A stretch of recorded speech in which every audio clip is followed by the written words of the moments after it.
आज मेकअप नाही आहे आणि क्लासलाही सुट्टी दिलो आहे. जेव्हा मेकअप किंवा क्लास नसतं तेव्हा आपण दिवस कसा घालवतो बघूया.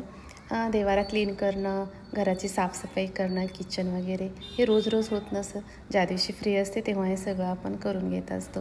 त्यात कपडे तर बापरे सगळ्यांच्याच घरात असतात, की ज्याच्या त्याच्या कप्प्यात कपडे ठेवणं, पिको-फॉलच्या साड्या काढणं, काय काय सगळ्या गोष्टी बघणं, पार्सल तर नुसते ब्राईडचेच काय काय नाही बघत असतो. सेल्फ केअर आणि हे सगळं साफसफाई, छोटे मोठ्या गोष्टी. इंडियन वुमन म्हणले की हे काहीतरी असतंच नेहमी. माहीचं नेल आर्ट, माहीला नेल आर्ट येतं किंवा ती आपणच करते, तिला काही सांगायची गरज नाही किंवा शिकवलेलं नाही, तिला आवडतं नाही, तिला मेकअपमध्ये करिअर करायचं नाही आहे, तरी ती थोडंफार सगळं काही करत असते.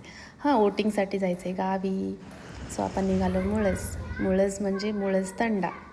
तिथे आपण वोटिंग केल्यानंतर आलो घरी. माझं घर एकदम साधंसुधं आणि सिम्पल आहे. हे शेतातले जे वस्तू असतात ते तर मला खूप आवडतात. चिंच, बोरं, हे टाळे. सो आता निघालो आपण परत उमरगा, कारण क्लायंटचे सारखं कॉल येत होते. 6च्या नंतर अपॉइंटमेंट नाही देत, पण काही क्लायंट असे असतात की त्यांना इमर्जन्सी असते, सो आपण करून देतो. अशा प्रकारे आजचा व्लॉग इथेच कंप्लीट होतो. बाय.